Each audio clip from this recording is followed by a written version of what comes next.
Hello guys, ముందుగా మా ఛానల్ని కొత్తగా చూస్తున్న వాళ్ళు ఎవరైనా ఉంటే మా ఛానల్ని సబ్స్క్రైబ్ చేసేసుకొని పక్కనే ఉన్న గంటని గట్టిగా కొట్టేయండి. అలాగే ఇవాళ మనం చెప్పుకోపోయే కథ పేరు రక్షక ప్రేమ. రచించిన వారు కీర్తిప్రియ. మరి ఇక ఏ మాత్రం ఆలస్యం లేకుండా స్టోరీలోకి వెళ్ళిపోదాం పదండి. రక్షక ప్రేమ ఎపిసోడ్ నెంబర్ 27. అలా పైకెక్కుతున్న శైలుకి ఎదురుగా ఒక సర్పం రాగానే అక్కడే నిల్చుండిపోయి దాన్నే తీక్షణంగా చూస్తుంటుంది. శైలుని కాటేయడానికి నల్లత్రాచు పడగెత్తి కాటేసేంతలో శైలు రూపం కళ్ళ ముందు కదలాడుతుంటే కాటేయడానికి ఎత్తిన పడగని దించకుండానే అలానే చూస్తూ ఉంటుంది ఆ సర్పం. నల్లత్రాచు పడగ విప్పగానే కొద్దిగా భయపడిన శైలు అది అక్కడే ఆగిపోవడం చూసి మెల్లిగా తన తల మీద చేయి వేస్తుంది. శైలు చెయ్యి దాని తలపై పడగానే దేవాది దేవుళ్ళకి తల వంచి నమస్కరిస్తున్నట్టు తలని శైలు ముందు నేలకు ఆనిస్తుంది ఆ సర్పం. అది చూసిన శైలు అక్కడే ఆగిపోయి, హే బావా, ఇది చూడు నాకు ఎలా నమస్తే చెప్తుందో అని నవ్వుతూ చెప్తుంటే అందరి మనసుల్లో జరగబోయే సృష్టి కార్యం మనుషుల కంటే ముందుగా భూమి మీద ఉండే ఈ చిన్న జీవులకే తెలుస్తుంది. అందుకే ఇలా అనుకుంటారు. మొత్తానికి సిద్ధు పైకి చేరిపోతాడు. ఆల్మోస్ట్ శైలు కూడా కొండకి అతి చేరువలోనే ఉండి ఉంటుంది. అప్పుడే ఆ పాము కనిపించి దాన్నే చూస్తూ నవ్వుతూ అక్కడే ఆగిపోతుంటుంది. అది చూసిన సిద్ధు ప్రేమగా బంగారం అంటూ చెయ్యి అందిస్తాడు శైలుకి. నవ్వుతూ పాముని చూస్తున్న శైలు సిద్ధు పిలుపు వినిపించేసరికి పైకి చూస్తుంది. కళ్ళ నిండా ప్రేమను పెట్టుకొని తనని ఇష్టంగా నవ్వుతూ చూస్తున్న సిద్ధు కనిపించగానే అప్పటి వరకు ఉన్న అలసటంతా ఏటో ఎగిరిపోయి ముందుకు చాపిన తన చేతిని అలాగే ముద్దు పెట్టుకొని చెయ్యి అందిస్తుంది. తన చేష్టలు చూస్తూ నవ్వుకొని ఒక్క దాటున శైలుని పైకి లాగేస్తాడు సిద్ధు. అలా లాగడంలో స్పీడ్గా వెళ్ళి పూర్తిగా సిద్ధుకి అతికిపోతుంది. తనని జాగ్రత్తగా పట్టుకుంటూ తన ముఖంపై పడిన ముంగురుల్ని మెల్లగా సవరిస్తూ అలసిపోయావు బంగారం అంటుంటే తల పైకెత్తి అంటుంది. తన ముఖాన్ని దోసిట్లో పట్టుకొని నుదుటిపై ముద్దు పెట్టుకొని రానన్న అంటూ లోపలికి తీసుకొని పోతాడు. అందరూ పైకి వచ్చేసరికి సాయంత్రం 5:30 అయిపోతుంది. ఎప్పుడైతే సిద్ధు అడుగు ఆ నల్లరాతి కొండ మీద పైన పడిందో అప్పటి వరకు దద్దరిల్లిపోతున్న రాళ్ళు, చిత్ర విచిత్రంగా కదులుతున్న కొండ, గాలి తుఫాన్లా వీస్తున్న ఈదురుగాలులు, సుడిగాలులు ఎంతగానో ప్రయత్నించి విఫలమైపోయినా ఇక మా వల్ల కాదు అన్నట్టు ఎక్కడవక్కడే ఆగిపోతాయి. అందులో ఒక సుడిగాలి మాత్రం కోపం తగ్గక శైలుని ఎత్తుకుని పోవాలి అన్నట్టు తన వైపుకి వస్తుంటే అది చూసిన సిద్ధు ఒక్క చూపాటు విసరగానే దడుచుకొని వెంటనే అక్కడి నుంచి పారిపోతుంది. అది చూసిన శైలు, వావ్ సిద్ధు, గాలిని కూడా నీ కంటి చూపుతోనే భయపెడుతున్నావే నువ్వు అంటూ సిద్ధుకి ఎదురుగా వచ్చి వెనక్కి నడుస్తూ మాట్లాడుతుంటే అక్కడే ఉన్న మర్రి చెట్టు ఊడలు శైలు కాలిని గట్టిగా చుట్టేసేసరికి ఆ అంటూ అరుస్తూ వెనక్కి పడిపోబోయేది. ఏ శైలు పడతావురా అని తన నడుం చుట్టూ చేతులేసి గట్టిగా పట్టుకోగానే ఎప్పుడైతే సిద్ధు చేయి తగిలిందో శైలు కాలికి పెనవేసుకుని పోయిన మర్రి చెట్టు ఊడలు ఒక్కసారిగా సిద్ధు తాకిడికి ఉన్న చోటే మాయమైపోతాయి. మెల్లిగా తనని పైకి లేపుతూ సరిగ్గా నిల్చోబెట్టి తన చేతిలో శైలు బుగ్గల్ని ఒత్తుతూ, నీ అల్లరి ఇప్పుడైనా కొంచెం తగ్గించుకోవే అంటుంటే నవ్వుతూ, అమ్మో అల్లరి తగ్గితే ఎలా సిద్ధు, అదే కదా నా ప్రాణం, అది పోవాలంటే నేనే పోవాలి అని అలవాట్లో పొరపాటున అనేసి నాలిక ఖర్చుకొని బిత్తర ముఖం వేసుకొని బాబా వంక చూస్తుంది. భగభగం అంటూ నిప్పులు కురిపించే కళ్ళేసుకొని శైలునే చూస్తున్నాడు బాబా. తన చూపులకి బెదిరి, వామ్మో బాబా సారీ, పొరపాటున వచ్చేసింది అంటున్న అలానే చూస్తుంటే సిద్ధుకి అతుక్కుని పోయి, అమ్మో సిద్ధు బాబాకి చెప్పవా, పొరపాటున వచ్చేసింది, కావాలని అయితే అనలేదు అంటున్న సిద్ధు పలకకపోయేసరికి సిద్ధు వైపు చూస్తుంది. నా ప్రాణమే పోవాలి అన్న శైలు మాట దగ్గరే ఆగిపోయి సిద్ధు ఆలోచనలు తన ప్రాణం అన్న మాట పదే గుర్తొస్తుంటే ఎంత కంట్రోల్ చేసుకుందామన్న భయం కంట్రోల్ కావట్లేదు సిద్ధుకి. అది గమనించిన బాబా, సిద్ధా, ఈ సమయంలో నువ్వు బలహీన పడకూడదు, నీ ప్రేమ నీకు బలం అవ్వాలే తప్పితే బలహీనం కాకూడదు. బాబా మాటలకి నార్మల్ అయ్యి తల విదిల్చుకొని కోపంగా, శైలు ఇంకోసారి ప్రాణం అన్నమాట నీ గొంతులో నుంచి వచ్చిందో కంఠం కోస్తా అని అరిచినట్టే అనగానే ఫస్ట్ టైం సిద్ధు తనతో అంత కోపంగా ఉండడం చూసి దడుచుకొని అలానే నిల్చుంటుంది. రా ఇంకా అని అరవగానే, సిద్ధు వస్తున్నా అని మనోజ్ పక్కకు చేరి, చూడన్నయ్య సిద్ధు నా మీద కోప్పడుతున్నాడు. సిద్ధు అయినా జస్ట్ తిట్టడంతో ఆపేశాడు. అదే నేనైతే నీ చెంపలు 2 వాయించేవాడిని అంటాడు చరణ్. సేమ్ డైలాగ్ నాది కూడా అంటాడు మనోజ్. చరణ్ మాటలకి నోరు తెరుచుకొని అలా చూస్తూ ఉన్న శైలు అన్న దగ్గర నుంచి కూడా అదే మాట వినడంతో కళ్ళు కూడా ఆర్పలేక అలా నిల్చుండిపోతుంది. ముందుకు వెళ్తున్న సిద్ధు పక్కన శైలు కనపడకపోయేసరికి ఎక్కడా అంటూ వెనక్కి తిరిగితే దారిలోనే బిత్తరముఖం వేసుకొని ఆగిపోయిన సఖి కనిపించగానే వెనక్కి వచ్చి తన చేయి పట్టుకుని లాక్కొని పోతుంటే నాటుగా పట్టుకున్న సిద్ధు చేయిని సున్నితంగా విడిపించుకుంటూ ప్రేమగా తన చేతిని చుట్టేసుకుంటుంది. తన చేష్టలకి చిన్నగా నవ్వుకొని ముందుకు వెళ్తుంటారు అందరూ. కొండ చుట్టూ చెట్లు. అప్పటి వరకు ఎదురుగాలులతో బీభత్సంగా ఊగుతున్న చెట్లు నిర్మలంగా గాలినిస్తూ మెల్లిగా కదులుతుంటే పైన ఆకాశంలో ముత్యంలా మెరిసే చంద్రుడు కొద్ది కొద్దిగా మాయమైపోతూ సాయంత్రం ఆరవ్వగానే చంద్రుడి వెలుగు పూర్తిగా విడిలి చీకటి కమ్మేస్తుంది. ఆ కొండకి ఒక చివర్లో ఒక చిన్ని నందీశ్వరుడి గుడి. అందులో నంది మాత్రమే దిట్టంగా కూర్చొని ఉంటుంది. ఆ నందిని చూసిన శైలు ఆతృత ఆపుకోలేక, అరే సిద్ధు, ఈ నంది భలే ముద్దుగా ఉంది కదా అంటూ ముందు ఏముందో కూడా చూసుకోకుండా వెళ్తున్న శైలు కాళ్ళు తడబడి కింద పడిపోయేంతలో సిద్ధు గట్టిగా చేపట్టుకోవడంతో పడకుండా ఆపగలుగుతాడు. 2 రోజుల నుంచి ఈ తడబాట్లేంటో అర్థం కాక మనసంతా బాధగా మూలుగుతుంటే ఇంతవరకు వచ్చినా కూడా ఇలాంటి తడబాట్లే మళ్ళీ మళ్ళీ జరగడం సిద్ధుని ఆలోచనలో పడేలా చేస్తున్నాయి. సిద్ధు భుజం మీద చెయ్యేసి పదనాయన అంటూ లోపలికి తీసుకుని వెళ్తాడు బాబా. అందరినీ ఆ నంది దగ్గరే కూర్చోబెట్టి, కిట్టి, కార్తీక్, మీరిద్దరూ కలిసి చేయవలసిన మొదటి పని అంటూ ఒక మంత్రం చదివి కొన్ని రాళ్ళని వాళ్ళ చేతికి ఇస్తాడు బాబా. ఈ రాళ్ళని ఈ నల్లరాతి కొండ చుట్టూ పేర్చిరండి నాయన అంటుంటే, దేనికి బాబా ఇవి అని అడుగుతుంది శైలు. ఆ అసురుల రాకడ గుర్తుపట్టడం కోసం రా. వాళ్ళ అడుగు ఇక్కడ పడిన వెంటనే ఇవి మనకి సిగ్నల్ ఇస్తాయి. ఓహో అని పక్కనే ఉన్న నందిని చూస్తూ, భలే ముద్దుగా ఉంది ఇది అని కింద నుంచి పై వరకు పరిశీలిస్తూ ఒక్కసారి తాకుదామంటూ ముందుకు వంగగానే తన మెడలో ఉన్న చైన్ అటు ఇటు కదులుతూ ఉండడం చూసి ఆ డాలర్ని గుప్పెట్లో పట్టుకొని, అవును సిద్ధు, ఈ లాకెట్ నా దగ్గరే ఉంది కదా, మరి ఆ అసురులతో నువ్వెలా పోరాడతావు అంటుంటే తన పక్కకి జరిగి తనతో ఢీ కొడుతూ, నేను చేయలేకపోతే నువ్వున్నావుగా, నువ్వే వాళ్ళని మట్టిగా కల్పించగలవేమో. ఆశ్చర్యంగా, నేనా నవ్వుతూ, అవునరా. కొండ చుట్టూ రాళ్ళని పెడుతూ, కిట్టి, కార్తీక్ చెప్పు, ఆ అసురులు ఎలా ఉంటారు అని ఆతృత తట్టుకోలేక అడిగేస్తాడు కార్తీక్. చిన్నగా నవ్వి, తినబోతూ రుచెందుకు అన్నట్టు ఇంకొద్దిసేపట్లో నువ్వే చూస్తావుగా అంటాడు కిట్టి. అది నిజమేలే అని చివరి రాయి పెట్టేలోపు అసురుల రాకడ పసిగట్టిన కిట్టి, కార్తీక్ త్వరగా రాయిని పెట్టేసి ఇటు వచ్చేసే, వాళ్ళు వచ్చేస్తున్నారు అంటూ వెంటనే తనని అక్కడి నుంచి గుడి లోపలికి తీసుకువెళ్ళిపోతాడు. స్పీడ్గా వెళ్ళిన కిట్టి, బాబా, అసురుల రాకడ మన సమీపంలోనే ఉంది. తెలుస్తుంది కిట్టి అని సిద్ధు బాబా ఇద్దరూ ఒకేసారి అంటారు. అప్పటి వరకు సిద్ధు తాకిడికి తాళలేకపోయిన దుష్టశక్తులు, గాలులు, తుఫాన్లు ఒక్కసారిగా అసురుల రాకడ వాళ్ళ మీద పడగానే ఎక్కడ లేని శక్తి పొందుకొని ఆ అసురులతో పాటు ఆ కొండపైకి చేరుతూ ఉంటాయి. కళ్ళు మూసుకొని అసురుల రాక దగ్గర పడగానే సిద్ధా అని బాబా పిలవగానే, బాబా అంటూ లేచి నిల్చొని శైలు మెడలో ఉన్న తన రత్నాన్ని తాకగానే తన వేషధారణ అంతా ఒక మనుష్య రక్షకుడిగా వాళ్ళ ప్రాంతంలో ఎలా ఉండేవాడో ఒక్కసారిగా అలా మారిపోతాడు సిద్ధు. అసురులతో పోరాడటానికి శక్తి కోసం కిట్టికి ఇచ్చిన రత్నాన్ని తన గుండెలపై పెట్టుకోవడంతో తిరిగి తన రూపం తను పొందుతాడు కిట్టి. ఇన్ని రోజుల ఎడబాటు ఒక్కసారిగా ఛేదించినంత ఆనందం కలుగుతుంటే, అమ్మా అంటూ అన్ని రోజుల తర్వాత తన మామూలు రూపంలోకి వచ్చేసరికి మనస్ఫూర్తిగా గాలిని పీల్చుకుంటూ శరీరాన్నంతా విదిలించుకుంటూ అందరినీ చూస్తుంటే శైలు, మనోజ్, చరణ్, కార్తీక్ వింతగా తననే కళ్ళు కూడా ఆర్పడం మర్చిపోయి మరీ చూస్తూ ఉంటారు. అందరి వంక చూసి, హిహి, నా ఒరిజినల్ ఇదే అని నవ్వుతూ చెప్తాడు కిట్టి. కిట్టి, ఇది తమాషా చేసే సమయమా అని కోపంగా అరుస్తాడు సిద్ధు. సిద్ధుని ఆ వేషంలో మొదటిసారి చూస్తున్నందుకు చాలా కొత్తగా వింతగా అనిపిస్తున్నా శైలు కళ్ళకి మాత్రం ఒక యుద్ధం కోసం సిద్ధపడిన వీరుళ్ళ, రాజ్ కుమారుల్లా మెరిసిపోతున్నాడు. టాప్ టు బాటం నీలం రంగులో పాతకాలం లాంటి లెదర్ డ్రెస్లా మెరిసిపోతూ ఉంది తన వేషధారణ. తననే ఆశ్చర్యంగా ప్రేమగా చూస్తున్న శైలుని చూసి, ఎలా ఉన్నా బంగారం, ఇదే నా ఒరిజినల్ గెటప్.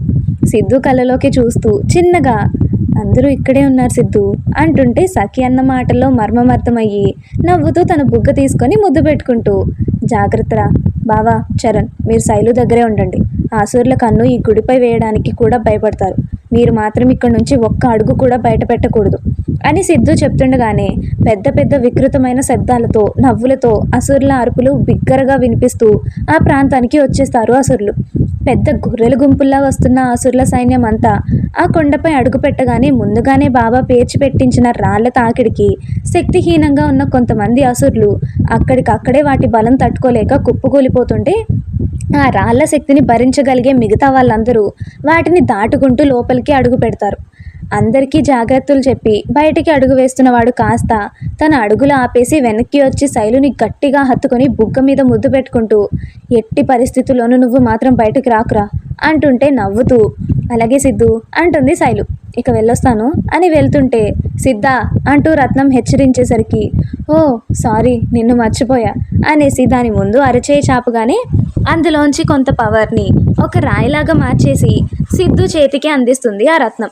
దాన్ని తీసుకుని తన గుండెలపై పెట్టుకోగానే అది సిద్ధు ఛాతిపై అంతా పరుచుకొని ఎర్రటి రంగులోకి మారిపోతుంది. అదంతా చూస్తుంటే ఆశ్చర్యంతో కళ్ళు పెద్దవైపోతాయి శైలుకి. నెమ్మదిగా కళ్ళు మూస్తూ తెరుస్తూ, ఇది మాకు అత్యవసర సమయంలో ఉపయోగపడుతుందిరా, అందుకే ఎక్కువగా ఉపయోగించము, ఇక వెళ్ళొస్తా, నువ్వు జాగ్రత్త అంటూ బయటికి వెళ్తూ గాల్లోకి ఎగరగానే సిద్ధు 2 చేతుల్లో మెరుపుల్లా మేసే ఖడ్గాలు వస్తాయి. ఒక్కసారిగా వాటిని అటు ఇటు క్రాస్ చేస్తూ తిప్పుతూ వెనక్కి తిరిగి శైలుకి కన్ను కొట్టి బాయ్మా అంటుంటే తన కళ్ళు నీలంలా మారిపోతూ అటు చూస్తూనే తన వైపుగా వస్తున్న అసురుడి కంఠంలో కత్తిని దించుతాడు. అలా ముందుకు వెళ్తూ అడ్డుగా వచ్చిన ప్రతి ఒక్క అసురుణ్ణి ఎక్కడికక్కడే చండశాసనుడిగా తన చేతిలో ఉన్న ఖడ్గాలకి తన శక్తుల్ని జతపరిచి క్రూరంగా పొడి చేస్తూ దాడి చేస్తుంటే సిద్ధు దాడికి తన శక్తికి తట్టుకోలేక అక్కడికక్కడే రక్తం కక్కుకుంటూ తన ఖడ్గంలో ఉన్న మెరుపు శక్తి వల్ల బూడిదైపోయి వాళ్ళ మసి అంతా గాలిలో కలిసిపోతూ ఉంటుంది. ఇదంతా సంబర ఆశ్చర్యంతో చూస్తూ ఉంటుంది శైలు. బాబా ఆ గుడి చుట్టూ ఎవరికి ఎలాంటి ఆపద కలగకుండా, అసురుల కన్ను కూడా ఆ గుడి మీద పడకుండా ఒక రక్షణ కవచం లాంటిది ఏర్పాటు చేసి అసురులపై దాడికి దిగుతాడు. ఒక పక్క కిట్టి, ఇంకొక పక్క సిద్ధు. గుడి చుట్టూరా బాబా ఎంతమంది వచ్చినా అందరినీ వాళ్ళ ధైర్య సాహసాలతో ఎక్కడికక్కడే మట్టి కల్పిస్తూ వాళ్ళ శవాలు కూడా దొరకకుండా చేస్తున్నారు. ఇదంతా చూస్తున్న అందరికీ ఏదో యాక్షన్ పిక్చర్ చూస్తున్నట్టుగా అనిపిస్తుంటే కళ్ళు ఆర్పడం కూడా మర్చిపోయి అక్కడ జరిగేదంతా విచిత్రంగా చూస్తూ ఉంటారు. అంత వికృతమైన అసురుల ఆకారాలు అంత దగ్గరగా కనిపిస్తుంటే ఒళ్ళంతా జలధరిస్తున్నట్టు అనిపిస్తుంది శైలుకి. అసురుల రాకడ పసిగట్టిన రత్నం శైలు మెడలోని ఎర్రగా మారిపోతూ ఎగిరెగిరి పడుతుంటే దాన్ని గట్టిగా గుప్పెట్లో బంధిస్తుంది శైలు. ఇలా యుద్ధంలో సాగిపోతూ అసురులందరూ మనుష్య రక్షకుల చేతిలో మట్టి కలిసిపోతూ ఉండగా వికృతమైన నవ్వుతో దుష్టశక్తులన్నింటినీ వెంటబెట్టుకొని ఒక్కసారిగా ఆ కొండపై అడుగు పెడతాడు శరణ్యుడు. వాడి అడుగు ఆ కొండ మీద పడగానే కొండంతా బిగ్గరగా అదిరిపడుతుంది. ఆ కదలికకి గుళ్ళో ఉన్న వాళ్ళు కూడా అదిరి కింద పడతారు. అప్పటి వరకు వీస్తున్న ఈదురుగాలులన్నీ సుడిగాలులాగా మారిపోయి ఆ కొండనంతా చుట్టేస్తుంటే శరణ్యుడు అడుగు కొండపై పడింది అని తెలుసుకున్న సిద్ధు బాబాకి తన ఆకారం చూడగానే వాడి పన్నాగమేంటో అర్థమైపోతుంది. ఇద్దరు ఒకరినొకరు చూసుకొని, ఇదే సిద్ధ వీడి పన్నాగం అంటాడు బాబా. వాడి వికృతమైన రూపాన్ని చూస్తూ, అర్థమైంది బాబా. అలా అడుగు మోపిన శరణ్యుడు క్రూరంగా నవ్వుతూ సిద్ధు వైపు రాగానే అప్పటి వరకు సిద్ధుతో పోరాడుతున్న అసురులంతా వాళ్ళ అధినేతకి అడ్డు తొలుగుతూ దారిని ఇస్తారు. ఆ వికృతమైన నవ్వుతోనే సిద్ధు వెనక గుళ్ళో ఉన్న శైలుని చూస్తూ, ఏంటి సిద్ధు నీ బంగారాన్ని అక్కడే వదిలేసినట్టున్నావు అని వెకిలిగా నవ్వుతూ, అయినా నువ్వు చాలా అదృష్టవంతుడివి, భూమిపై ఇంత అందాల రాశి ఉంటుందా అని నాకే ఆశ్చర్యాన్ని కల్పించేలా ఉంది. అది మొదటిసారి ఆ అందాన్ని చూడగానే ఎలాగోలా నా సొంతం చేసుకోవాలి అని బలంగా అనుకున్నా. కానీ ఎంత ప్రయత్నించినా నీ రత్నం నన్ను దానికి కనీసం తాకను కూడా తాకనివ్వలేదు. అదే లేకపోయింటే ఈ భూమిలోని అందమంతా తనలో దాచుకుంటూ పెరిగిన ఈ అపురూప సౌందర్యాన్ని క్రూరంగా నా వశపరుచుకొని ఆనందంగా అనుభవించేవాడిని అని పైశాచికంగా చెప్తుంటే వాడి నోట్లో నుంచి శైలు గురించి వచ్చే ప్రతి ఒక్క మాటకి సిద్ధుకి కళ్ళలో నిప్పులు కురుస్తూ గుండెల్లో రక్తం మరిగిపోతుంది. అది చూసి, ఓహో కోపం వస్తుందా లేక భయపడుతున్నావా అని ఎగతాళిగా అంటుంటే నవ్వుతూ, నా దగ్గర రత్నం లేదు అని తెలిసినా నా దాటికి తట్టుకోలేక నీ అన్న నీలో కలిపేసుకొని ఇలా అమావాస్య కోసం దొంగలా నక్కి నక్కి ఎదురు చూసిన నువ్వు నా దగ్గర భయం గురించి మాట్లాడుతున్నావా అని నవ్వుతూ శరణ్యుడిపై తన కత్తిని దూస్తూ, నా శైలు పేరు కూడా నీ గొంతులో నుంచి రాకూడదు అంటూ ఖడ్గాన్ని తన ముఖంపై విసురుగా అనగానే తన దాడిని ముందుగానే గ్రహించి పక్కకి తప్పుకుంటాడు శరణ్యుడు. అలా ఇద్దరు ఒకరినొకరు వాళ్ళ ఖడ్గాలతో దాడి చేసుకుంటూ ఒకరి దాడి ఇంకొకరు తప్పించుకుంటూ ఉంటుంటే ఆ ప్రాంతం అంతా ఒక పెద్ద యుద్ధ బేరేలా మారిపోతుంది. మరోవైపు కిట్టిగాడు అలాగే బాబా ఆల్మోస్ట్ విసురుగా వస్తున్న ఎంతోమంది అసురుల అంతం తేలుస్తూ వచ్చిన అసురులందరినీ మట్టి కల్పిస్తారు. భూమిపై జరుగుతున్న ఈ సృష్టి కార్యానికి అక్కడ జరిగే మహోత్తర యుద్ధానికి ముల్లోకాలే దద్దరిల్లుతూ మబ్బులతో కమ్ముకుపోయి ఉన్న మేఘాలు బగబగా మండే నిప్పుల్లాంటి మెరుపుల్ని కురిపిస్తుంటే ఆ కొండ చుట్టూ ఉన్న చెట్టులన్నీ అతి ఘోరంగా గాలుల్ని రప్పిస్తున్నాయి. ఆ గాలుల్ని తట్టుకోలేక వాటి చెట్టు కొమ్మలు ఎక్కడివక్కడే విరిగిపోయి కొండపై నుంచి పడిపోతున్నాయి. జరిగే సృష్టి కార్యాన్ని ముందుగానే పసిగట్టిన ఎన్నో మూగ జంతువులు అల్లరల్లరిగా అడవుల్లో పరిగెత్తుతూ అరుపులతో ధ్వని చేస్తూ పిచ్చి పిచ్చిగా కొట్టుకుంటున్నాయి. చుట్టుపక్కల వీచే గాలుల వల్ల ఎన్నో పక్షులు ఆ ప్రకృతిని తట్టుకోలేక విలవిల్లాడిపోతుంటే అది చూసిన సిద్ధు అక్కడే ఉన్న దుష్టాత్మలన్నిటినీ ఒక పక్క శరణ్యుడితో పోరాడుతూనే ఇంకొక పక్క వాటిని కట్టడి చేస్తూ ఆ పక్షులకి ఎలాంటి ప్రమాదం కలగకుండా ఆ ప్రాంతం నుంచి దూరంగా పంపించేస్తాడు. ముల్లోకాలే అదురుతున్న శబ్దాలకి నేల దద్దరిల్లిపోతుంది. గుడిలో ఉన్న అందరికీ నేల కదలిక అటు ఇటు కదులుతూ వాళ్ళని వాళ్ళు తట్టుకుంటారు. అక్కడ వాతావరణానికి కొద్దిగా భయం స్టార్ట్ అవుతుంటే మనోజ్, చరణ్ శైలుకి ఏం కాకుండా తన పక్కనే ఉంటూ తనని గట్టిగా పట్టేసుకుంటారు. శరణ్యుడికి సిద్ధుకి జరుగుతున్న పోరాటంలో ఒకరికొకరు గాయాలు బాగానే తగులుతున్నాయి. విరణ్యుడు, శరణ్యుడు ఒకటిగా కలిసిపోయి సిద్ధుపై దాడికి దిగిన వాళ్ళ శక్తులు ఇంచు కూడా సిద్ధుని ఏం చేయలేకపోతుంటాయి. ఒంటి చేత్తోనే ఇద్దరిని కట్టడి చేస్తూ వాళ్ళ కళ్ళు బైర్లు కమ్మేలాగా, శిరస్సు దద్దరిల్లేలాగా, ఒళ్ళంతా హూనమైపోయేలాగా పిడిగుద్దులు గుద్దుతూ ఎక్కడి వాడిని అక్కడే చతికిల పడేలా చేస్తున్నాడు సిద్ధు. అసురులందరి అంతం పూర్తయిపోయాక కిట్టి అంటూ గట్టిగా అరుస్తూ వెంటనే నేను చెప్పిన పని చేయి అంటాడు బాబా. బాబా గొంతు వినగానే లోపల ఉన్న కార్తీక్కి కేక వేసి పిలుస్తాడు కిట్టి.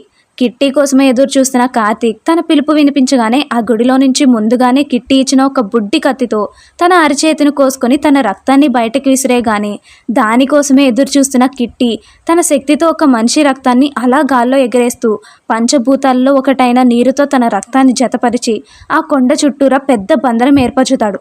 ఒక్కసారిగా ఆ బంధనం కొండ మీద పడగానే సిద్ధుపై లేచిన శరణ్యుడి చెయ్యి ఏటవాలుగా కిందకు పడిపోతుంది. అది చూసిన విరణ్యుడు, శరణ్య, వీళ్ళు రక్తబంధనం చేశారు. అది సామాన్యమైనది కాదు. ఈ భూమి మీద స్నేహం, ప్రేమ ఎంత బలమైనవో నమ్మకం కూడా అంతే బలమైనది. అలా వేసిన నమ్మకమైన మనిషి రక్తంతో చేయబడిన రక్తబంధం అది. ఇప్పుడు అర్థమైందా ఫ్రెండ్స్, బాబా కార్తీక్కి ఎందుకు ధన్యవాదాలు చెప్పాడో? సిద్ధుకి ఈ భూమి మీద ఎవరైనా ఎక్కువ నమ్మకస్తుడు ఉన్నాడు అని అంటే అది కార్తీక్ మాత్రమే. తన గురించి తెలుసుకున్నా కూడా తనని ఏమాత్రం తప్పు పట్టక అడుగడుగునా సిద్ధుని కాపాడుతూ తనకి తోడుగా ఉంటూ సహాయం చేస్తూనే ఉన్నాడు కార్తీక్. అందుకోసమే ఈ మహోత్తర కార్యానికి తను కూడా ఒక బలమైన గురుదక్షిణనే ఇచ్చాడు. అది పడిందంటే మనం ఇక్కడి నుంచి ఇంచు కూడా పక్కకి తప్పుకోలేము. ఇక్కడి నుంచి మనం బయటపడలేం శరణ్య. ఇదే మన చివరి అవకాశం. ఎలాగోలా వాళ్ళని అంతం చేసి మన మనుగడ ఈ భూమిపై సృష్టించుకోవాలి. లేక మన వల్ల కాకపోతే ఇక్కడ మన మరణం తథ్యం అంటాడు వీరణ్యుడు. ఇవన్నీ వింటున్న సిద్ధు గర్వంగా నవ్వుతూ పిల్లాటల కోసం వచ్చినట్టుగా ఇలా వస్తే ఎలా వీరణ్య, కొంచెమైనా ఆలోచించుకోవాలి కదా. నా గురించి మీరు చాలా తక్కువగానే అంచనా వేశారు అని గర్వంగా చూస్తున్నాడు సిద్ధు.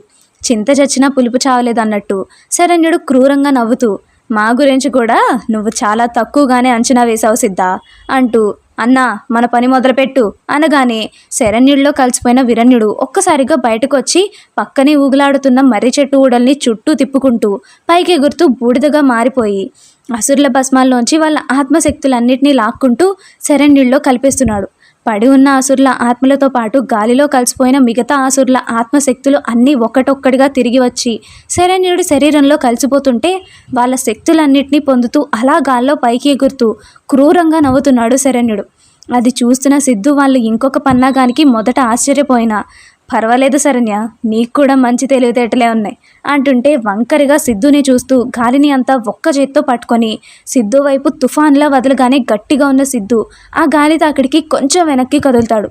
అది చూసి కింద పడ్డ శైలు లేచి నిల్చొని సిద్ధు అంటూ అరుస్తుంది. శైలు పిలుపు విన్న సిద్ధు అటు చూడగానే మరో దాడి చేస్తాడు శరణ్యుడు. అది పూర్తిగా సిద్ధుని చేరుకునే లోపే కిట్టి వచ్చి అడ్డుపడతాడు. సిద్ధ, అప్రమత్తంగా ఉండు అని కిట్టి అరవగానే కిట్టి అడ్డుకున్న శరణ్యుడి దాడిని తన ఖడ్గాలతో నీటిని జతపరిచి విసురుగా విసిరి పడేస్తాడు. ఒక్కసారిగా సిద్ధుకి దెబ్బ తగలగానే గుండెల్లో భయం తోడై లబ్డబ్ అంటూ వేగంగా కొట్టుకుంటుంది శైలుకి. బాబా, కిట్టి, సిద్ధు ముగ్గురు శరణ్యుడి చుట్టూ చేరి వాడిని అంతం చేయడానికి మంత్రాలు ప్రయోగిస్తూ శక్తులతో దాడి చేస్తూ ఉంటే వాళ్ళ శక్తులకి మంత్రాలకి ఆ శరణ్యుడు ఇంచు కూడా కదలడు. గట్టిగా నవ్వుతూ మీ పన్నాగాలు మీకుంటే మా దగ్గర అంతకు మించే ఉన్నాయి సిద్ధు అని క్రూరంగా నవ్వుతూ కిట్టుని తన శక్తితో గాల్లో ఎగరేస్తూ విసిరి కొడతాడు. వాడి శక్తి దాటికి తట్టుకోలేక అరుస్తూ ఆమడు దూరంలో పడిపోతాడు కిట్టు. అటువైపుగా ఉన్న బాబా మీద మంత్రం ప్రయోగిస్తుంటే బాబా తన వశీకరణ శక్తితో పక్కనే ఉన్న మర్రి చెట్టు ఊడలతో వాడి చేతులన్నింటినీ కట్టిపరేస్తాడు. మరోవైపు సిద్ధు తన ఖడ్గాలతో వస్తున్న మెరుపులాంటి శక్తులతో ఆకాశం మెరుపుల్ని జతపరిచి ఒక్కసారిగా వాడిపై ప్రయోగించగానే ఆ మెరుపుల్లాంటి శక్తులన్నీ శరణ్యుడి శరీరాన్ని చుట్టేస్తున్నాయి. అంత నిప్పుల్లాంటి శక్తులు ఒంటిని తాకుతున్నా వాడిని ఏమీ కూడా చేయలేకపోతున్నాయి. ఒక్కసారిగా కళ్ళు మూసుకొని గట్టిగా చేతులు కాళ్ళు విదిలించగానే సిద్ధు వేసిన మెరుపు బంధనం, బాబా వేసిన మర్రి చెట్టుల ఊడలు వాడి తాకిడికి తట్టుకోలేక ఎక్కడికక్కడే విడిపోతూ కుప్పకూలిపోతున్నాయి. క్రూరంగా వంకరగా నవ్వుతూ, ఇంకా నన్ను ఆపే శక్తి ఈ భూమి మీదనే కాదు, ముల్లోకాలన్నీ ఎవరూ లేరు అంటూ గట్టిగా అరుస్తూ బాబా వేసిన ఊడలతో తిరిగి బాబా వైపే విసిరికొట్టగానే వాడి అనుకోని దాడికి గాల్లో ఎగురుకుంటూ పోయి ఒక మూలన పడిపోతాడు బాబా. బాబా అలా పడిపోగానే బాబా అంటూ బయటికి అడుగు పెడుతున్న శైలు కాస్త, ఎట్టి పరిస్థితుల్లోనూ నువ్వు మాత్రం బయటికి రాకరా అన్న సిద్ధు చెప్పిన మాటలు గుర్తురాగానే ముందుకు వేయబోతున్న తన అడుగులు వెనక్కి వేస్తుంది. బాబా అలా కుప్పకూలిపోతుంటే చూడలేక, అలా అని బయటికి వెళ్ళలేక కళ్ళలో నీళ్లు కారిపోతుంటే కళ్ళ నీళ్లతో అక్కడ జరిగేదంతా చూస్తూ వెనక్కి అడుగులు వేస్తూ అక్కడే ఉన్న నందిని తాకుతుంది. అంతే, శైలు స్పర్శ తగలగానే ఒక్కసారిగా నందు చుట్టూ ఉన్న రాయి కొద్దిగా కదిలి తల పక్కకి తిప్పి నవ్వుతుంది. శైలు ఆ నందిని వెనక వైపు ఉండడంతో ఇదేదీ తనకు కనిపించడం లేదు. కానీ దాని ముందుగా ఉన్న చరణ్, మనోజ్, కార్తీక్ ముగ్గురు అది చూసి బిత్తరపోయి ఒక అడుగు వెనక్కి వేస్తారు. అలా తల పక్కకి తిప్పిన నంది మెల్లిగా కళ్ళు తెరిచి ఎదురుగున్న వాళ్ళనే చూస్తూ నవ్వుతుంది. బాబా బాబా నీకేం కాలేదు కదా అంటూ కంగారుగా వస్తాడు సిద్ధు. సిద్ధు బాబా దగ్గరికి రాగానే గుడికి బంధనంలో ఉన్న రక్షక బంధనాన్ని తన ఆత్మశక్తితో విరిచేస్తాడు వీరన్యుడు. అది చూసిన బాబా సిద్ధ, శైలు అని చెప్పేంతలో లోపల ఉన్న మనోజ్ అలాగే చరణ్ గొంతుల్ని గాలులతో కట్టడి చేస్తూ గాల్లో ఎగురుకుంటూ బయటికి లాక్కొస్తాడు శరణ్యుడు. అది చూస్తున్న శైలు అన్నయ్య అంటూ అరుస్తూ సిద్ధు వైపు చూడగానే బావా అంటూ వస్తున్న సిద్ధుని మరో చేత్తో గొంతు పట్టుకొని గొంతులోంచి తన శక్తితో సిద్ధు ఊపిరిని మొత్తం లాగేస్తున్నాడు శరణ్యుడు. అది చూస్తున్న శైలుకి తన కళ్ళలో చూస్తున్నదే కళ్ళ ముందు కనిపిస్తుంటే కళ్ళు అలా పెద్దవి చేసి చూస్తూ సిద్ధు అని అరుస్తున్నా తన గొంతు బయటికి రావట్లేదు. తనకేమవుతుందో అర్థం కాక అలానే చూస్తుంది శైలు. సిద్ధు ఎంత ప్రయత్నిస్తున్నా వాడి పట్టు విడిపించుకోలేకపోతూ ఉంటాడు. ఇంకొక పక్క చరణ్, మనోజ్ ఎంత గించుకుంటున్నా ఇంచు కూడా ఆ గాలుల నుంచి వేరుపడలేకపోతూ ఉంటారు. ముగ్గురి గొంతులకి ఉంచిన పట్టుని బిగిస్తూ ఇంకా లోతుగా ఒత్తుతుంటే ప్రాణం విలవిల్లాడుతున్నట్టే అనిపిస్తుంది ముగ్గురికి. సిద్ధు ఊపిరిని లాగేస్తూనే గట్టిగా సిద్ధు ముఖంపై ఒక పిడిగుద్దు గుద్దుతాడు శరణ్యుడు. అన్ని ఆత్మల శక్తి ఒక్కటిగా మారిన శరణ్యుడి దెబ్బ తగలగానే తన నోట్లో నుంచి రక్తం ఘోరంగా చిందుతుంటే అలా వాడు కొట్టే దెబ్బలకి సిద్ధు రక్తం గాల్లో ఎగురుతూ వెళ్ళి శైలు మెడలో ఉన్న రత్నాన్ని అంటుకోగానే శైలు ఒంట్లో కలిసిపోయిన రత్నం పొర మెల్లిగా దాని రూపం దాల్చుతూ బయటకు వస్తూ ఉంటుంది. అది వస్తుండే కొద్దీ అక్కడ జరుగుతున్నదంతా కళ్ళ నీళ్లతో చూస్తున్న శైలు ఒక్కసారిగా తన బాధ స్థానంలోకి క్రోధం, కోపం చోటు చేసుకుంటుంది. తన కోపానికి ఆ రత్నం పొర తోడై ఆ పొర పూర్తిగా రత్నాన్ని కంపించేసి పచ్చగా ఉన్న రత్నాన్ని భగభగా మండే అగ్నిగోళంలా మార్చేస్తుంది. సిద్ధు రక్తం కళ్ళ చూసిన శైలు ఒంట్లో రక్తం సలసల మరిగిపోతుంటే ఇంకొక పక్క తనకి రెండు కళ్ళు అయిన తన బావ అన్నయ్యని అంత క్రూరంగా హింసిస్తుంటే ఒకేసారి ఒంట్లో ఉన్న బాధ, విషాదం అంతా కోపంగా మారిపోయి శైలు కళ్ళలో రౌద్రం నిండిపోతుంది. అప్పటి వరకు సైలెంట్గా ఉన్న నంది శైలు కళ్ళలో గిర్రన తిరిగే రౌద్రపు కన్నీళ్లు కనపడగానే తన సమయం ఆసన్నమైంది అన్నట్టుగా విచిత్ర గంభీర శబ్దం చేస్తూ ఒక్క దాటన లేచి నిల్చుంటుంది. అక్కడే ఉన్న గుడి గంటలు అన్నీ జరగబోయే సృష్టి కార్యానికి వాటికి తగ్గ సహకారం అందిస్తున్నట్టుగా ఘనఘన గంటలు మోగిస్తున్నాయి.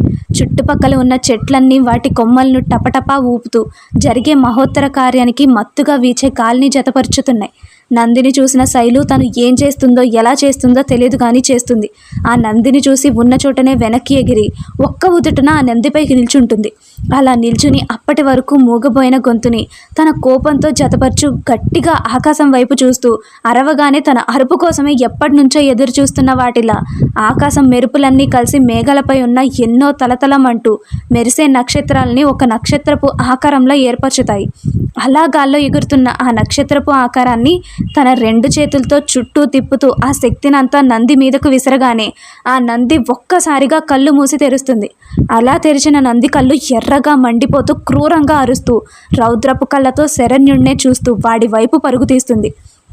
అప్పటి వరకు అసలు అక్కడ ఏం జరుగుతుందో అర్థం కాక చూస్తున్న శరణ్యుడు, వీరన్యుడు ఒక్కసారిగా వాళ్ళ వైపు ఆ నంది పరిగెత్తుకుంటూ రావడం చూసి బిత్తరపోయేలోపు ఒక్క ఊతుటన వచ్చి శరణ్యుడి తన కొమ్ములతో విసిరి కొట్టగానే ఆ నంది దెబ్బ దాటికి తట్టుకోలేక కొండ చివరికి పోయి పడతాడు ఇద్దరు. ఎప్పుడైతే నంది శరణ్యుడి శరీరాన్ని చీల్చడానికి వచ్చిందో అప్పుడే వాడి శక్తులన్నీ ఒక్కసారిగా విరిగిపోయి వాడి చేతుల్లో బందీగా ఉన్న ముగ్గురు విముక్తులైపోతారు. కింద పడిన ముగ్గురు అతి కష్టం మీద ఊపిరి తీసుకుంటూ శైలు వైపు చూసి ఆశ్చర్యంతో అలా చూస్తూ ఉండిపోతారు. కోపంగా ఒళ్ళంతా మంటలు కురిపిస్తూ భగభగా మండిపోతూ శరణ్యుడినే చూస్తుంది శైలు. అలా కొండ చివరి వరకు వెళ్ళిన శరణ్యుడి దగ్గరికి గాల్లో ఎగురుకుంటూ వచ్చి కాలుతో తన్నుతూ కిందకి పడేస్తుంటే ఎంత ట్రై చేసినా శైలుపై ఆ శరణ్యుడి శక్తులు ఇంచు కూడా పనిచేయడం లేదు. తన దగ్గరికి పోవాలన్నా పోలేక భగభగా మండిపోతున్న శైలుని చూస్తుంటే వణుకు పుడుతుంది శరణ్యుడికి.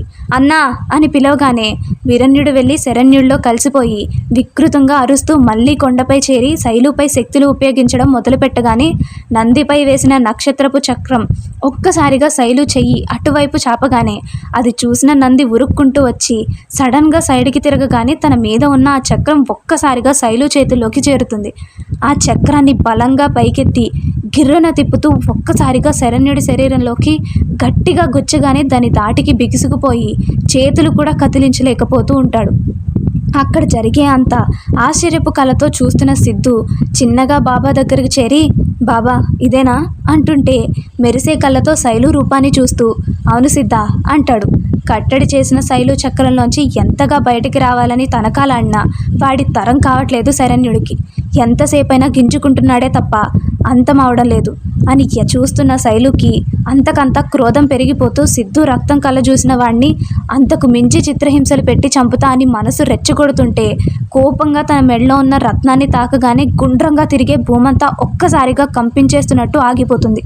చుట్టూ ఎగురుతున్న పక్షులు, గాలికి ఊగులాడుతున్న చెట్టు కొమ్మలు, గుంపుగా వస్తున్న సుడిగుండాలు, ఎక్కడో ఎగిసిపడుతున్న అలల తీరాలు, అగ్నిపర్వతాల్లోంచి దగదగ పొంగుకొస్తున్న అగ్ని లావాజ్వాలలు, మెరుపుల్లా మెరుస్తున్న ఆకాశంలోని మెరుపులు అన్నీ ఒక్కసారిగా ఆగిపోయి వాటినన్నిటినీ పిలుస్తున్నట్టుగా అనిపిస్తుంటే అక్కడ జరిగే సృష్టి కార్యం కోసం మేము వస్తున్నామన్నట్టు ఆగిపోయినవన్నీ మళ్ళీ మామూలుగా మారిపోతూ ఒక్కసారిగా శైలు గట్టిగా కళ్ళు మూసుకొని ఆ రత్నాన్ని చేతిలోకి తీసుకొని ఆకాశం వైపు చూపగానే ఆకాశంలోంచి మెరుపుల్లా ఎగిరెగిరి పడుతూ వస్తున్న మెరుపు శక్తి, అక్కడే గంభీరంగా వీస్తున్న చల్లగాలుల శక్తి, అగ్నిపర్వతాల్లోంచి పొంగుకొస్తున్న అగ్నిజ్వాలల శక్తి, ఎంతో సహనంగా మన భారమంతా మోస్తున్న భూమాత శక్తి, అలాగే నీరు దగ్గరికి వచ్చేసరికి అప్పటి వరకు నవ్వుతున్న తను నడిపిస్తున్న ఈ జగన్నాటకాన్ని చూస్తున్న పరమశివుడు చిన్నగా నవ్వుతూ, గంగాదేవి నీ బిడ్డకి నీ అవసరం పొందే సమయం ఆసన్నమైంది, వెళ్ళు అంటూ తన జటాజూట్లో బంధించేసిన గంగాదేవిని ఒక్కసారిగా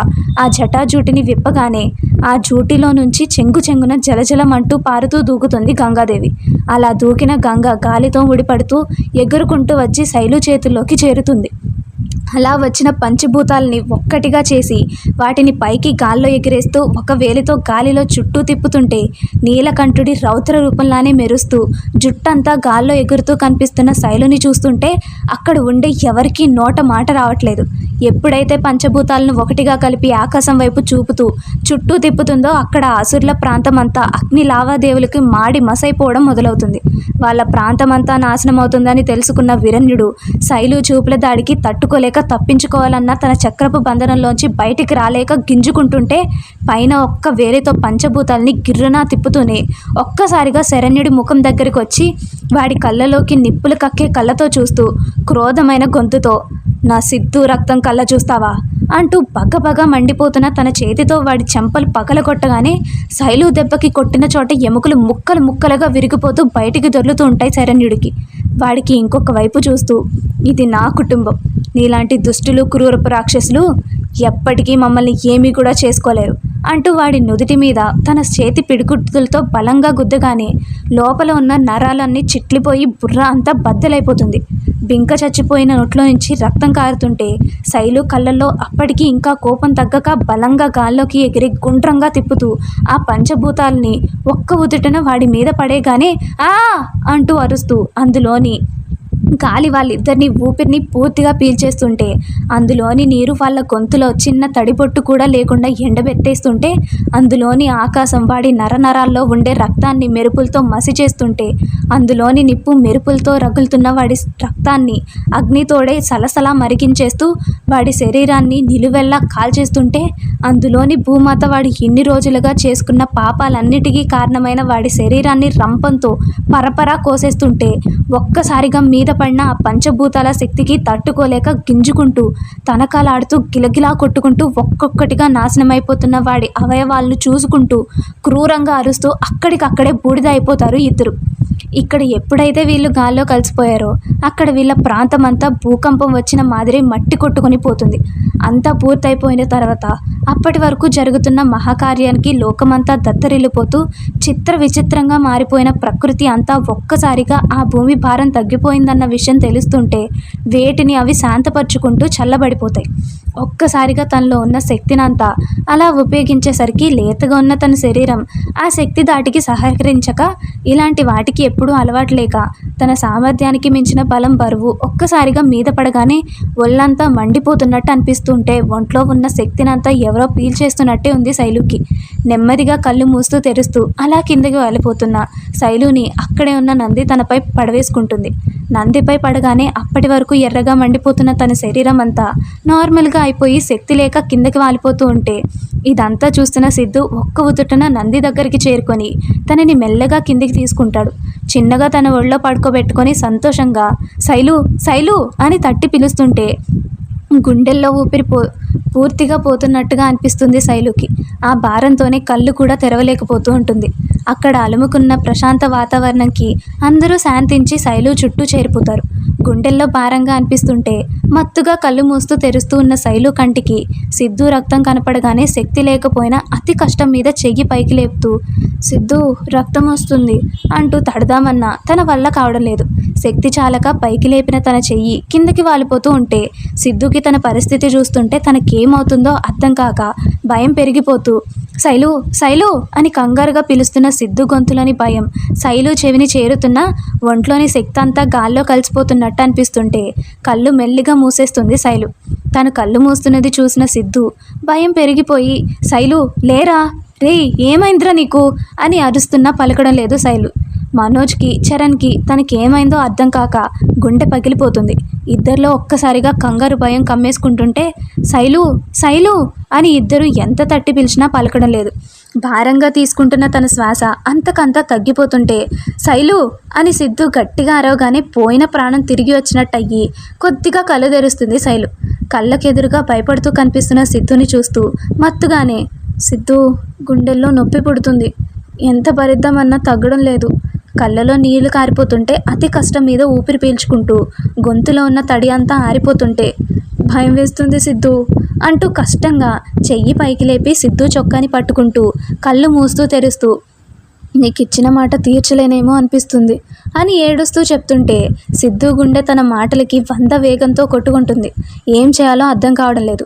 గుండెంతా భారంగా అనిపిస్తుంటే ప్లీజ్ రా, ఎందుకు ఇలా మాట్లాడుతున్నావు, నువ్వు ఫస్ట్ పైకిలే, ఇలా రా అంటూ పైకి లేపుతుంటే ఒంట్లో శక్తి అంతా క్షీణించిపోయి ఒళ్ళంతా హూనం అయిపోయినట్టుంది శైలుకి.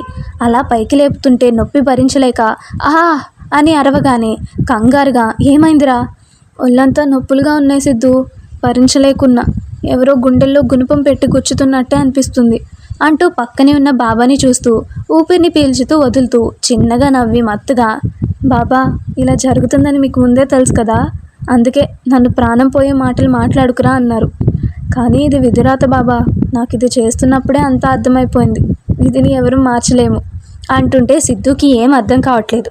సిద్ధు కాలర్ గట్టిగా పట్టుకుంటూ తనని చూస్తూ ఐ లవ్ యూ సిద్ధు, ఆ దేవుడు మనకి ఇలా ఎందుకు ముడివేశాడో, వేశాక కనీసం మన బంధం మొదలు కాకముందే ఎందుకు విడదీస్తున్నాడో అర్థం కావట్లేదు నాకు అంటుంటే సిద్ధు కళ్ళలో నీళ్ళు జలజలా కారిపోతూనే ఉన్నాయి. ఏదైతే జరగకూడదు అని అప్పటి వరకు అనుకున్నాడో ఇప్పుడు అదే తన కళ్ళ ముందు జరుగుతుంటే అసలు అక్కడ ఏం జరుగుతుందో ఏది కూడా ఊహించలేకపోతున్నాడు సిద్ధు. తలంతా బరువెక్కిపోయి మెంటలెక్కుతున్నట్టుగా అనిపిస్తుంటే నాకు నీతో లైఫ్ షేర్ చేసుకోవాలని ఉంది సిద్ధు అంటూ భారంగా శ్వాస తీసుకొని నువ్వంటే ప్రాణంరా నాకు, ఎంత అంటే ఇప్పుడు నువ్వే చూసావు కదా, నేను ఉంచి చిన్న రక్తపు బొట్టు కారణ దానికి కారణమైన వాడిని అంతం చూసా, అంత పిచ్చిరా నువ్వంటే అంటూ మెల్లిగా తన కాలర్ని వదిలేస్తూ గుండె ఆగిపోతున్నట్టే ఉంది సిద్ధుకి. శైలు ప్లీజ్ ఇలాంటి మాటలు మాట్లాడుకురా, ఇక్కడ నా గుండె పగిలిపోతుంది అంటుంటే నీరసంగా సిద్ధు ఒళ్ళో తల వాల్చేస్తూ అన్నయ్య అని బలవంతంగా పిలుస్తుంటే కళ్ళల్లో నీళ్లు తప్పితే ఒక్క మాట కూడా బయటికి రావడం లేదు మనోచరణలకి. మాట మాట్లాడదామన్నా ఊపిరి సహకరించుకుంటే అతి కష్టం మీద ఒక్కో మాట కూడబెట్టుకొని, అన్నయ్య సిద్ధుకి ఎవరూ లేరు, తనకేమీ కాకుండా మీరే చూసుకోవాలి. ఏడుస్తూనే కోపంగా, శైలు తంత ఇంకే మాటలు ఆపుతావా అని అరుస్తాడు సిద్ధు. నన్ను మాట్లాడనివ్వు సిద్ధు, తర్వాత మాట్లాడదామన్నా నా గొంతు ఉంటుందో ఉండదో. గుండె పగిలేలా ఏడుస్తూ, శైలు ప్లీజ్. ఎప్పుడూ అల్లరి చేస్తూ లొడలొడ వాగుతూనే ఉంటానంటారు కదా, ఇప్పుడు మాట్లాడదామన్నా గొంతు రావట్లేదు సిద్ధు. బావా, గీతు శాలులకి మీ ఇద్దరు అంటే ప్రాణం, వాళ్ళని జాగ్రత్తగా చూసుకోండి. అన్నయ్య అమ్మ నాన్నలు జాగ్రత్త అంటుంటే ఇద్దరు గొంతులు మూగబోతున్నాయి. నోరు తెచ్చి ఒక్క మాట కూడా మాట్లాడలేక కళ్ళలో నీళ్లు కారిపోతుంటే అలానే చూస్తున్నారు ఇద్దరు. సిద్ధు అంటూ సిద్ధుని ప్రేమగా చూస్తూ, లవ్ యూ కన్నా, నా ప్రాణం నీ నుంచి దూరం అయిపోతుంది, నాకు వెళ్ళాలని లేదు సిద్ధు అంటూ భారంగా శ్వాస తీసుకుంటూ ఊపిరి తీసుకోవాలన్నా ఒంట్లో ఒక్క చుక్క రక్తం కూడా లేనట్టు అనిపిస్తుంటే ఆశగా సిద్ధు కాలర్ని పట్టుకొని, చివరాఖరికి ఒక్క ముద్దు పెట్ట అన్న మాట కూడా పూర్తి కాకముందే శైలు ప్రాణం గాల్లో కలిసిపోయింది. ఆశగా సిద్ధుని చూస్తున్న శైలు కళ్ళు నిర్మలంగా చివరి కన్నీటి బొట్టుల్ని విడుస్తుంది. ఒక్కసారిగా చూస్తున్న సిద్ధు మనోచరణల గుండె అక్కడికక్కడే ఆగిపోతుంది. భయంగా, శైలు శైలు ఏమైందిరా, లేరా ప్లీజ్ రా, శైలు లేవరా అని ఎంత పిలిచినా ఉలుకు లేదు పలుకు లేదు. ఆశగా సిద్ధుని చూస్తున్న తన కళ్ళు జీవం లేని వాటిలా మూసుకుని పోతున్నాయి. గుండె కొట్టుకోవడం ఒక్కసారిగా ఆగిపోతున్నట్టు అనిపిస్తుంటే శైలు శైలు అంటూ ఆత్రంగా అరుస్తూ తన చేతిని శైలు చేతిలో పెట్టి, శైలు పట్టుకోరా, నా చేయిని విడవనని నాకు మాట ఇచ్చావు కదరా, ప్లీజ్ రా పట్టుకోరా అంటూ తన గుప్పెట్లు మూస్తూ, ఇలా నీ మాట నెరవేర్చకుండా వెళ్ళు అనుకో, నిజంగా నీ కంట కొరుకుతా అంటూ గంభీరంగా అరుస్తున్నాడు సిద్ధు. మనోచరణలకి అక్కడ ఏం జరుగుతుందో అర్థం కావట్లేదు. అసలు ఏం జరిగిందో కూడా తెలియట్లేదు. శైలుని చూస్తూ ఉలుకు పలుకు లేకుండా శిలా విగ్రహంలా అలాగే కూర్చుండిపోయారు. గుండె పగిలేలా ఏడుస్తూ, బావా తనని లేవమను, ఎందుకు ఇలా పడుకుంది, లేవమని చెప్పు బావా, రే చరణ్ నువ్వైనా చెప్పరా అంటున్నా ఇద్దరిలో కదలిక లేదు. ఏడుస్తూ ఏడుస్తూ మాట తడబడుతుంటే పక్కనే ఉన్న బాబాని చూస్తూ, బాబా శైలు బాబా, రే కిట్టి శైలురా, మీ వదినరా, తనకి ఏమైందో ఏం అర్థం కావట్లేదురా, ఏదో ఒకటి చేయండి అంటూ కళ్ళలో నీళ్ళు ఆగకుండా బాబా వైపు దీనంగా చూస్తూ, బాబా అసలేంటిది, తనకేమైంది, ఎందుకు ఇలా అయిపోతుంది అంటుంటే బాధగా కన్నీళ్ళు వదులుతూ, అంత శక్తి ఒకేసారి తన శరీరంపై పడేసరికి ఒక పక్క నీ రత్నం దాటి ఇంకొక పక్క ఇప్పుడు జరిగినది రెండూ తన శరీరానికి మించిన బరువులే. అందుకే మొదటిసారి ఇంతగా జరిగినందుకు తన శరీరం సహకరించలేకపోయింది సిద్ధ. బాబా మాటలకి షాక్ కొట్టిన వాళ్ళ బిత్తరముఖం వేసుకొని, అంటే నీకు ఇది ముందే తెలుసా బాబా? బాధగా, తెలుసు నాయనా, మరి నాకెందుకు చెప్పలేదు అని కోపంగా అరుస్తుంటే, కన్నా అన్న శైలు గొంతు విని శైలు అంటూ ఆతృతగా ఆశగా శైలు వంక చూస్తాడు. కానీ తనలో ఎలాంటి చలనం లేదు. జీవోత్సవంలా పడిపోయి ఉంది శైలు. ఆతృతగా చూస్తున్న సిద్ధు కళ్ళు ఆర్పడం కూడా మర్చిపోతుంటే, కన్నెలు అని శైలు గొంతు మళ్ళీ వినిపించగానే ఆ సౌండ్ వచ్చిన వైపు తల ఎత్తి చూస్తాడు సిద్ధు. అక్కడ ఉన్న పిల్లగాలితో కలిసిపోయి ముత్తిల్లా నవ్వుతూ తన్నే చూస్తుంది శైలు. అది చూడగానే ఒక్కసారిగా రాత్రి తనకు కళ్ళలో కనిపించినట్టుగా ఉన్న శైలు రూపం కనిపిస్తుంటే కళ్ళు పక్కకు పోవడం లేదు సిద్ధుకి.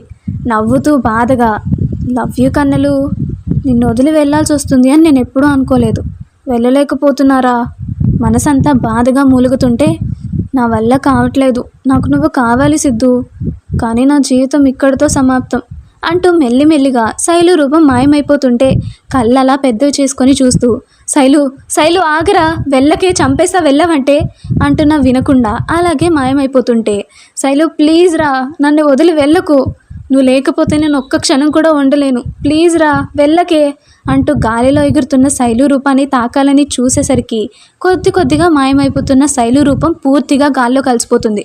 శైలు శైలు అంటున్న సిద్ధు మాటలు ఒక్కసారిగా ఆగిపోతాయి. గుండెని ఎవరో 1000 ముక్కలు చేస్తున్నట్టుగా అనిపిస్తుంటే, శైలు అంటూ బోర్న ఏడుస్తూ తనని పట్టుకొని గట్టిగా అరుస్తూ, నన్ను వదిలి వెళ్ళకురా, నా వల్ల కాదు అని గుండె పగిలేలా ఏడుస్తున్నాడు. అది చూస్తున్న కార్తీక్కి, కిట్టీకి, బాబాకి ప్రాణం నలిగిపోతున్నట్టే ఉంది. జీవం లేని దానిలా పడిపోయిన శైలుని పట్టుకొని, శైలు ఒక్కసారి లేవరా, ప్లీజ్ ఒక్కసారి లెగవా అని గట్టిగా అరుస్తూ అక్కడికక్కడే సొమ్మసిల్లి పడిపోతాడు సిద్ధు. ఇది గైస్ మన శైలు ప్రేమ గాథ రాస్తుంటే మన కీర్తి పాపకి గుండె పగిలిపోతున్నట్టే అనిపిస్తుందంట.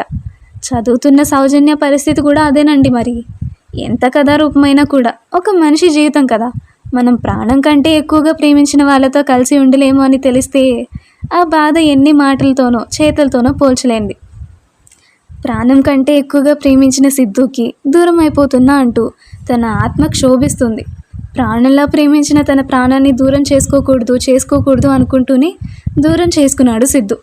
బంధాలు ఎంత గట్టివో ఎంత విలువైనవో అంతకు మించిన బాధనిస్తాయి కదా ఫ్రెండ్స్.